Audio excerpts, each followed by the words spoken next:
Halo teman-teman, di sini kita akan menelusuri tentang isu-isu yang ada di tengah-tengah industri kelapa sawit. Nah, seiring ekonomi dunia yang semakin pesat, permintaan kelapa sawit sangat melejit tinggi. Di balik pertumbuhan itu ada cerita gelap soal dampak lingkungan yang nggak bisa diabaikan.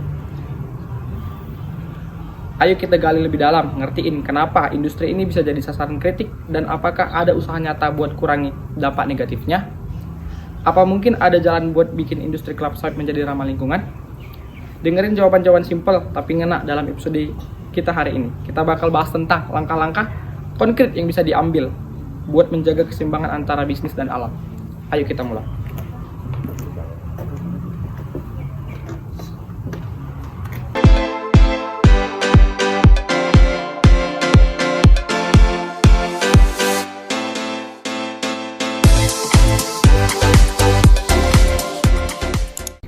Mari kita sambut pengetahuan lebih dalam mengenai bagaimana sawit memainkan peran yang signifikan dan memenuhi kebutuhan harian kita. Di depan saya ada narasumber atau yang menjelaskan nantinya. Ada saudara. Perkenalkan, nama saya Rizky Dayat, NIM 23231038. Perkenalkan, nama saya Khansa Jansa Fitri dengan NIM 23231034. Perkenalkan, nama saya Natasha Putri dengan NIM 23231028. Dan dengan saya sendiri, Daniel Sinaga dengan NIM 23231027. Baik. Para dek kalau mengenalkan diri. Ini apa di sini? Yaudah. Baik, dengan saya sendiri Paradi Abadi Stompul dengan NIM 23231050. Baik, isu-isu yang ada di tengah-tengah perkebunan kelapa sawit salah satunya adalah menurut Bapak atau Saudara Daniel, mengapa industri kelapa sawit dianggap sebagai sumber minyak nabati yang paling rakus terhadap deforestasi? Baik, jadi industri kelapa sawit ini dianggap memang sangat-sangat rakus terhadap kelapa sawit. Nah, kenapa demikian?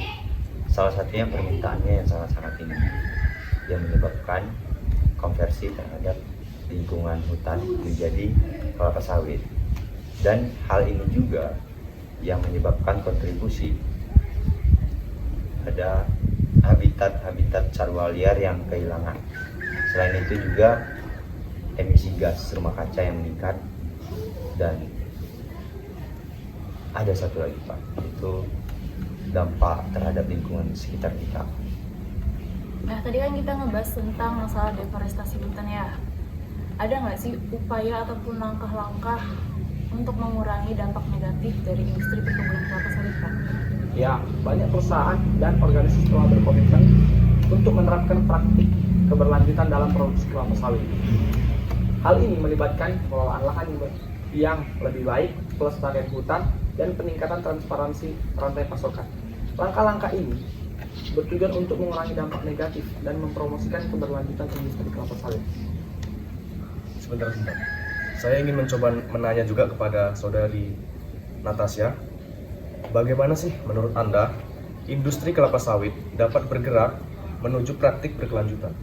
Oke, saya akan menjawab. Jadi, industri kelapa sawit dapat bergerak menuju praktik berkelanjutan itu dengan melibatkan seluruh rantai pasokan kebutuhan berkelanjutan. Nah, hal ini melibatkan peningkatan pengelolaan lahan, kemudian penanaman hutan kembali, serta transparansi dan tanggung jawab besar dalam produksi dan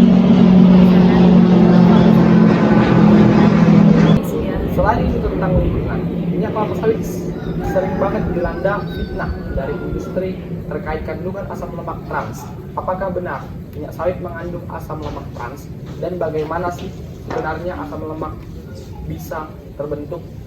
Mari kita telusuri bersama untuk memahami fakta di balik klaim kontroversi. Jadi saya ingin bertanya kepada saudari tentang asam lemak trans. Sebenarnya apa sih asam lemak trans itu, dan apa saja dampak pada kesehatan? Oke, saya bisa menjawab.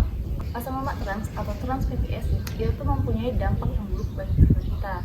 Salah satunya itu meningkatkan resiko penyakit jantung dan meningkatkan juga obesitas. Bahkan tuh ya, di luar negeri sana, lembaga ataupun organisasi internasional merekomendasikan untuk meminimalisir penggunaan produk makanan yang ada asam lemak transnya. Oke, jadi tadi kan kita udah dengar sekilas tentang asam lemak trans ya, dampaknya ke kesehatan kita. Nah, aku nih punya pertanyaan untuk saudara Dayat. Jadi gimana sih memangnya proses yang membentuk asam lemak trans pada minyak nabati? Nah, apa benar minyak sawit itu mengandung asam lemak trans? Jadi, asam lemak trans ini terbentuk pada proses hidrogenasi, yang mana bertujuan untuk meningkatkan kepadatan suatu minyak nabati dalam pembuatan minyak. Minyak kedelai, minyak bunga matahari, bahkan minyak jagung itu cenderung cair pada suhu ruangan sehingga memerlukan proses hidrogenasi untuk mendapatkan sifat semi solid sehingga dapat digunakan untuk kebutuhan industri pangan. Margarin atau mentega, shortening, serta roti.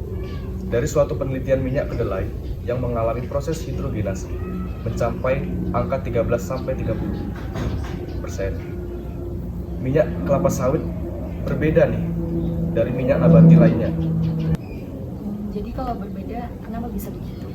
Nah, jadi minyak kelapa sawit secara alami memiliki komposisi lemak asam, lemak jenuh dan tak jenuhnya itu yang seimbang. Yang mana selain itu minyak kelapa sawit juga bersifat semi solid.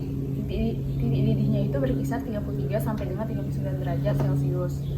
Sehingga nggak perlu menggunakan proses hidrogenasi kalau pengen digunain ke lemak makanan.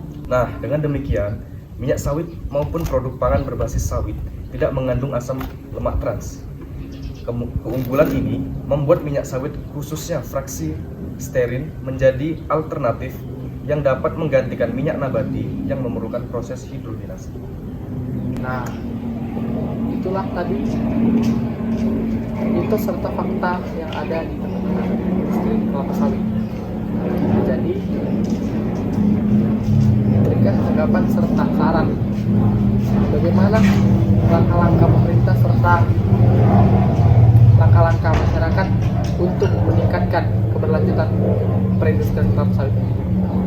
Sekian dari saya. Terima kasih dan sampai jumpa.